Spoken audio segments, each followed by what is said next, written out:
जानते हैं अमानवीय प्रथा किसे कहते हैं? ऐसी प्रथा जिसमें इंसान के साथ जानवर से भी बदतर व्यवहार किया जाता हो।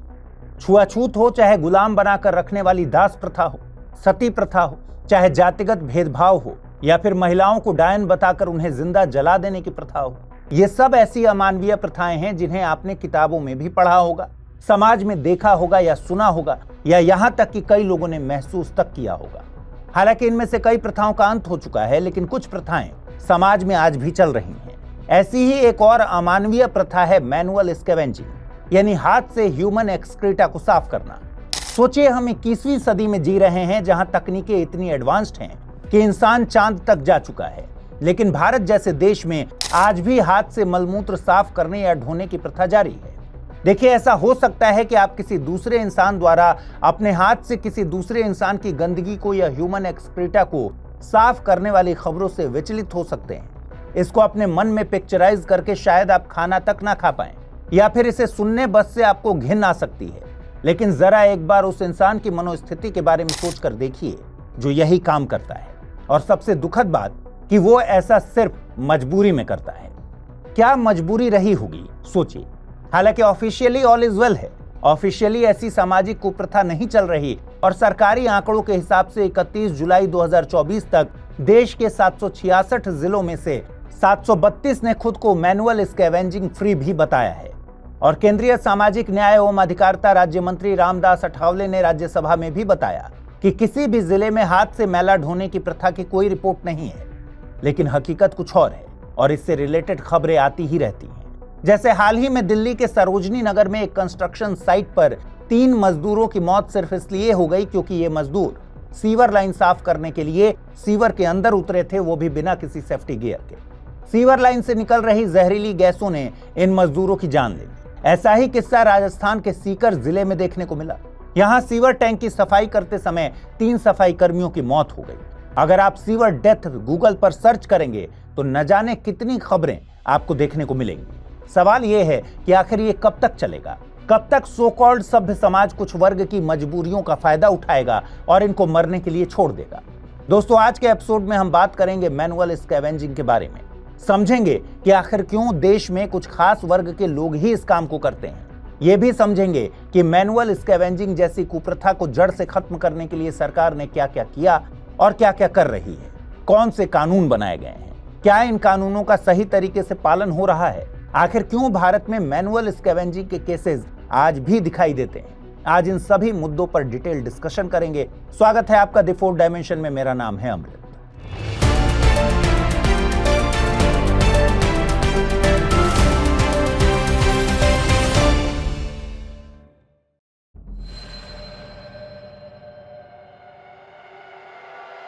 हाथ से मैला ढोने का मतलब है सीवर या सेप्टिक टैंक या खुली नालियां या गड्ढे या ओपन टॉयलेट या ऐसी कोई भी जगह जिसमें किसी भी तरह से इंसानों का एक्सक्रीटा इकट्ठा होता है, वहां घुसकर बाल्टी लेकर ह्यूमन एक्सक्रीटा को हाथ से हटाना, एक जगह से दूसरी जगह डंप करना।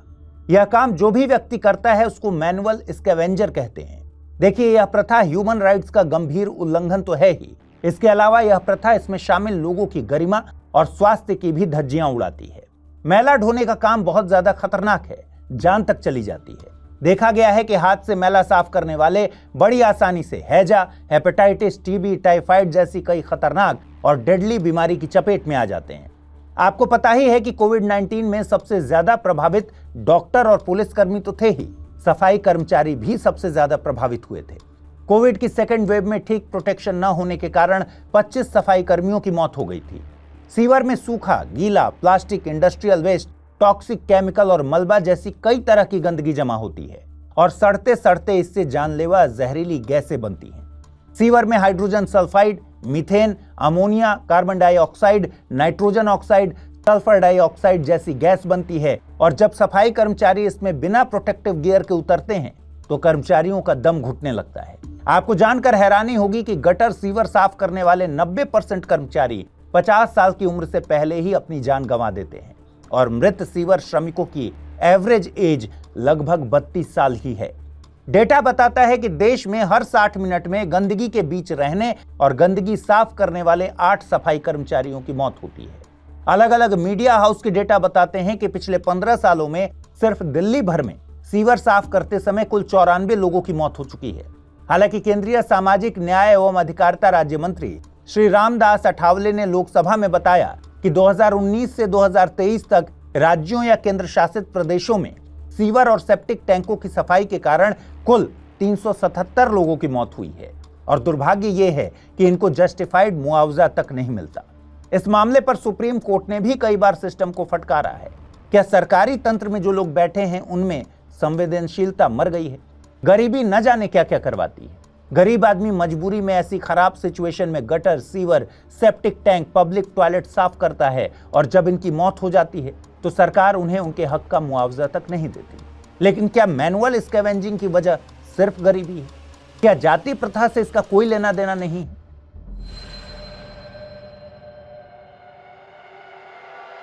बेजवाड़ा विल्सन, जिनको भारत में मैनुअल स्कैवेंजिंग को खत्म करने के लिए अभियान चलाने के लिए जाना जाता है और इसके लिए इनको रेमन मैग्सेसे अवार्ड भी मिल चुका है, कहते हैं कि भारत में सफाई का काम सीधे तौर पर कास्ट सिस्टम से जुड़ा हुआ है।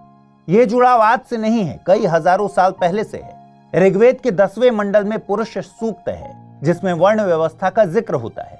वर्ण व्यवस्था में समाज को 4 वर्णों में बांटा गया था और खास बात यह कि वर्ण व्यवस्था में जन्म के बजाय आचरण के आधार पर वर्ण निर्धारित किया जाता था। वर्ण को कुछ विद्वान वर्ण करना भी बताते हैं, यानी कर्म के आधार पर अपना ऑक्यूपेशन चुनना। हालांकि सैकड़ों सालों में यह वर्ण व्यवस्था रिजिड होती गई और जाति व्यवस्था इस रिजिडिटी के बाई प्रोडक्ट के तौर पर सामने आ गई। अब इंसान कास्ट के आधार पर ऑक्यूपेशन करने लगा और इसमें सभी प्रकार की सफाई जैसे काम को निम्न माना गया। और दुर्भाग्य था कि मैला ढोने जैसे काम को कास्ट सिस्टम के सबसे निचले तबके पर लाद दिया गया। अब इच्छा हो या ना हो, काम यही करना पड़ेगा क्योंकि वह इंसान निचली कास्ट में पैदा हुआ है। कुछ एंशिएंट ग्रंथ भी इस बात की पुष्टि करते हैं, जैसे नारदीय संहिता में दासों के 15 कर्तव्य बताए गए हैं, जिनमें से एक कर्तव्य है मैला ढोना। सोचिए, मैला ढोना सीधे कर्तव्य ही बता दिया गया। यह व्यवस्था तब से चली आ रही है और अब केवल विशिष्ट जाति के लोग ही इसको करते हैं। इस बारे में बाबा साहेब अम्बेडकर ने भी कहा था कि भारत में कोई इंसान अपने काम के कारण सफाई कर्मी नहीं होता। दरअसल वह जन्म से ही सफाई कर्मी होता है, चाहे वह सफाई करता हो या फिर नहीं। अम्बेडकर भी यही कहते थे कि जाति से श्रम विभाजन तो होता ही है, लेकिन एक और दुर्भाग्यपूर्ण चीज होती है और वो है मजदूरों का भी विभाजन। यानी ऐसे काम जिनको समाज में शुद्ध नहीं माना जाता है वो एक खास वर्ग के लोग ही करेंगे। Lived realities of women sanitation workers in India नाम से एक रिसर्च पब्लिश हुई थी। इसमें बताया गया कि सफाई का काम करने वाले अधिकांश लोग वाल्मीकि और हेला उपजातियों के हैं।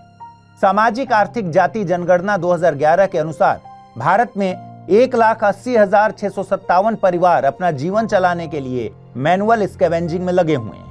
वहीं डेटा कहता है कि 70% से अधिक मैनुअल स्कैवेंजिंग में लगे हुए लोग दलित हैं। 2019 में एक अनुमानित डेटा आया था जिसमें बताया गया कि दलित वर्ग के 60 लाख परिवारों में से 40 से 60% आबादी सिर्फ सफाई जैसे काम में लगी हुई है। देखिए, ये भी समझिए कि हर सफाई कर्मी मैनुअल स्कैवेंजर नहीं होता, इसलिए भारत में मैनुअल स्कैवेंजरों की सही संख्या बता पाना थोड़ा मुश्किल है। इस आंकड़े को कभी 10 लाख बताया जाता है, कभी 7 लाख बताया जाता है, कभी 5 लाख। इसमें भी 90% महिलाएं शामिल हैं। देखिए, संख्या विवादित है, लेकिन यह तय है कि यह संख्या एग्जिस्ट तो करती है और यह किसी भी सभ्य समाज के लिए बड़ी शर्म की बात है।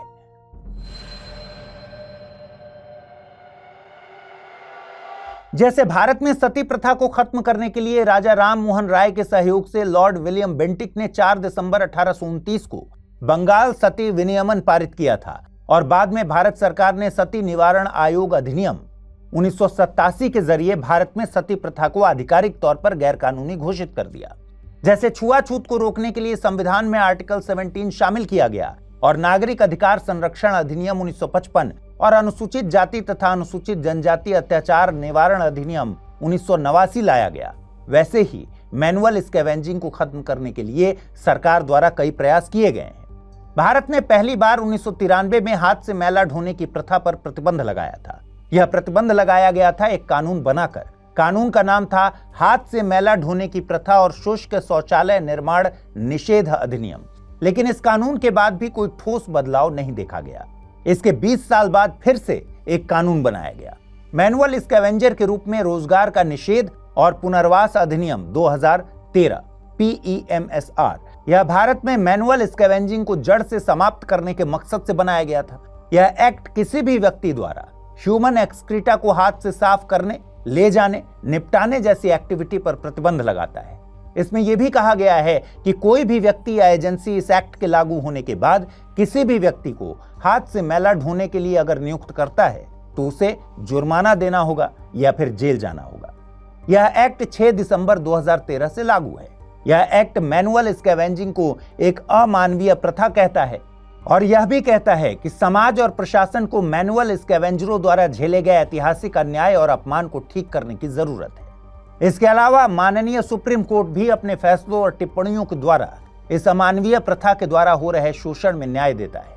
जैसे सफाई कर्मचारी आंदोलन बनाम भारत संघ 2014 के मामले में सुप्रीम कोर्ट ने फैसला सुनाया कि सरकार को उन सभी व्यक्तियों की पहचान करनी चाहिए जो 1993 से सीवेज सिस्टम में काम करते हुए मर गए हैं। इसके अतिरिक्त अदालत ने आदेश दिया कि इन श्रमिकों के परिवारों को 10-10 लाख रुपए का मुआवजा भी दिया जाए। इन सब के अलावा सरकार इस पर भी योजनाएं बनाती है कि अगर मैनुअल स्कैवेंजिंग में शामिल लोग यह काम छोड़ेंगे तो वो अपना जीवन चलाने के लिए और क्या कर सकते हैं।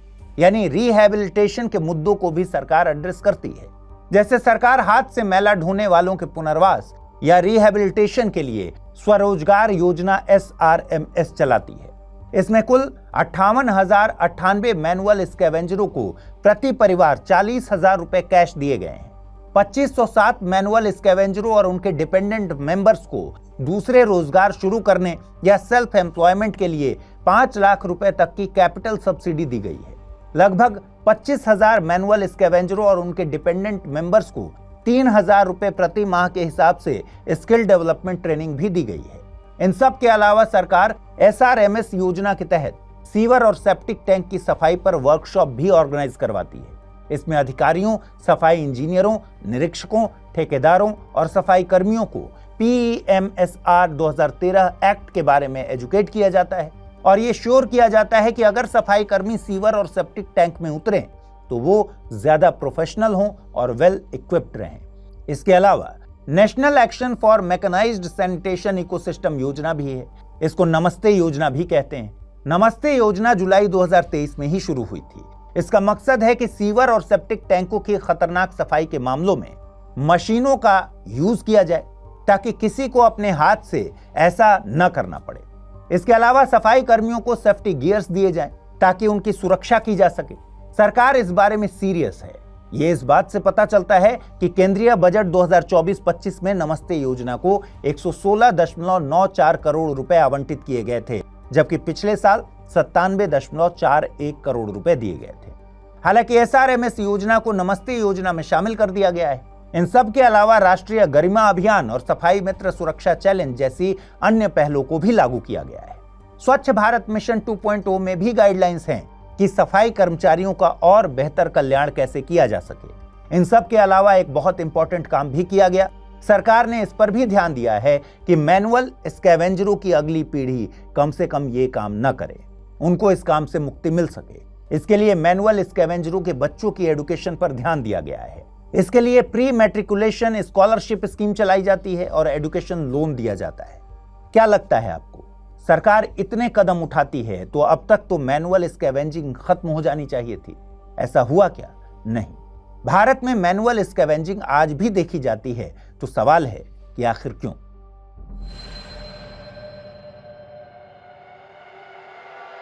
भारत में मैनुअल स्कैवेंजिंग पर प्रतिबंध के बावजूद देश के कई इलाकों में यह प्रथा जारी है।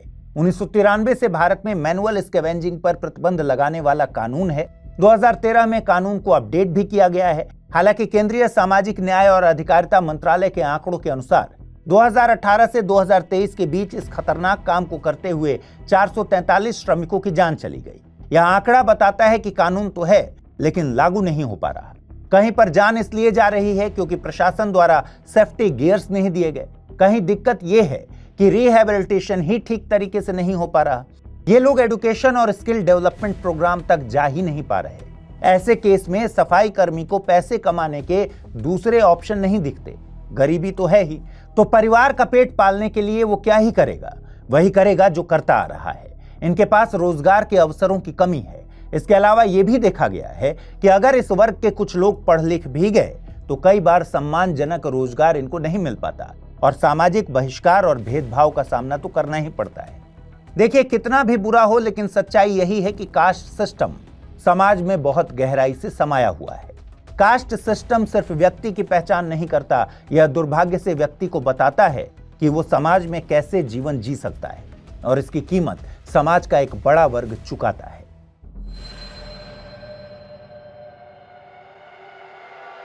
आप ये भी समझिए कि अगर देश में हाथ से मैला ढोने की प्रथा चलती रही तो भारत कई सस्टेनेबल डेवलपमेंट गोल्स को प्राप्त ही नहीं कर पाएगा। मैनुअल स्कैवेंजिंग के चलते भारत SDG 6 यानी स्वच्छ जल और स्वच्छता, SDG 8 यानी सभ्य कार्य और आर्थिक विकास, SDG 10 यानी असमानताओं को कम करना और SDG 16 यानी शांति, न्याय और मजबूत संस्थानों को बढ़ावा देना, इन्हें कभी हासिल नहीं कर पाएगा। भारत 2030 तक सस्टेनेबल डेवलपमेंट गोल्स पाने के लिए ग्लोबली कमिटेड है। भारत इस मुहिम का सिग्नेटरी कंट्री है, लेकिन रिसेंट केसेस से पता चल रहा है कि मैनुअल स्कैवेंजिंग को खत्म करने की सरकारी पहल अपने मकसदों को पाने में फेल हो गई है। तर्क दिया जाता है कि सरकार उन सोशल सिचुएशंस को समझ ही नहीं पाई कि आखिर क्यों कोई व्यक्ति गटर या सीवर में उतरता है। सरकार इन वर्गों पर लगे सामाजिक श्राप को नहीं समझ पाई, न ही इनकी आर्थिक मजबूरियों को समझ पाई। ये नहीं समझ पाई कि यह काम ये वर्ग अपनी इच्छा से नहीं करते। कौन गंदगी अपने हाथ से उठाना चाहता है? यह तो सामाजिक और आर्थिक श्राप है जो इनसे ये काम करवाता है। कास्ट सिस्टम, इकोनॉमिक इम्बैलेंस के अलावा एक और बड़ी प्रॉब्लम है और वो है देश के सीवरेज नेटवर्क और इंफ्रास्ट्रक्चर की प्रॉब्लम। आज भी अधिकांश सेप्टिक टैंक नई तकनीक से नहीं बनाए जाते। दूसरा, आज भी घने शहरों में संकरी गलियों में करोड़ों घर बने हुए हैं। अगर प्रशासन मशीन ले भी आए तो ये मशीनें इतनी बड़ी होती हैं कि ऐसी सकरी गलियों में घुस ही नहीं सकती या काम नहीं कर सकती। ऐसी सिचुएशन में of the record manual scavenging मजबूरी में करनी पड़ती है। कुछ साल पहले रोबोट द्वारा सीवर साफ करने की बात ग्रेटर नोएडा में उठी थी। यह रोबोट मैनहोल, स्लज और ब्लॉकेज की सफाई गहराई में जाकर कर सकता था, लेकिन ऐसा सिर्फ ग्रेटर नोएडा जैसे वेल प्लान्ड शहरों में ही हो सकता है। देश के कई दूसरे महानगर और दूसरे शहरों में वेल प्लान्ड सीवर सिस्टम आज भी नहीं है। इसलिए जरूरी है कि अगर मैनुअल स्कैवेंजिंग को देश से हटाना है तो सरकार को नई तकनीक के बारे में सीरियसली सोचना होगा। सीवर और सेप्टिक टैंक की सफाई को पूरी तरह से मशीनीकृत करने की जरूरत है। समाज में हर ऐसे प्रेजुडाइज को तोड़ना होगा कि अमुक वर्ग तो सिर्फ इसी काम के लिए जन्मा है। देखिए, गांधी जी जब दक्षिण अफ्रीका की जेल में बंद थे तब एक घटना हुई थी। जेल सुपरिटेंडेंट गांधी जी के पास एक समस्या लेकर आया। समस्या थी इंडियन टॉयलेट को साफ करने के लिए कौन से 2 व्यक्ति हो सकते हैं। गांधी जी ने सोचा कि यह ऐसा काम है जिसको कोई भी खुद से तो करना नहीं चाहेगा, क्योंकि हर व्यक्ति इस काम को गंदा समझता है। ऐसे में जो भी करेगा वो ये काम मजबूरी में ही करेगा। अगर सभी व्यक्ति अपनी अपनी इच्छा से खुशी खुशी इस काम के लिए तैयार हो जाएं, तो किसी को मजबूर होने की जरूरत ही नहीं पड़ेगी। और यह सोच डेवलप करने के लिए और एग्जाम्पल सेट करने के लिए गांधी जी ने जेल सुपरिटेंडेंट से कहा कि दूसरे का तो नहीं कह सकता हूं, लेकिन पहला व्यक्ति मैं हूं, मैं करूंगा टॉयलेट क्लीन। इसके अलावा एक बार जब गांधी जी अपने आश्रम में थे तब कस्तूरबा गांधी ने टॉयलेट साफ करने और गंदगी का डब्बा उठाने से मना कर दिया, क्योंकि उन्हें घिन आ रही थी और ये काम निचली जाति के लोग करते थे। इस पर गांधी जी ने उन्हें वार्निंग दे डाली कि यह काम तो खुद ही करना पड़ेगा, कोई दूसरा तुम्हारी गंदगी क्यों उठाएगा। अगर यह नहीं कर पा रही हो तो घर छोड़कर चली जाओ। गांधी जी ने कई मायनों में सोशल टैबू और प्रेजुडाइज को तोड़ा था। यही जरूरत आज भी समाज के हर व्यक्ति को है। इसके अलावा स्किल डेवलपमेंट को बहुत स्ट्रिक्टली फॉलो करना होगा। स्किल डेवलपमेंट से दूसरी स्किल्स आएंगी, तभी ऐसे सफाई कर्मियों का ठीक तरीके से पुनर्वास हो सकेगा। लेकिन इतना ही काफी नहीं है। हाथ से मैला ढोने वालों के पुनर्वास की प्रोसेस को मनरेगा जैसी योजनाओं से भी जोड़ा जाना चाहिए, जिससे उनकी तुरंत कमाई भी शुरू हो सके। कमेंट करके बताइए कि क्या अपने आसपास आपने मैनुअल स्कैवेंजिंग देखी है। आपको क्या लगता है कि इसे कैसे खत्म किया जा सकता है। आज के एपिसोड में इतना ही। जल्द मुलाकात होगी किसी और टॉपिक के साथ। तब तक पढ़ते रहिए, सीखते रहिए, बढ़ते रहिए। नमस्कार।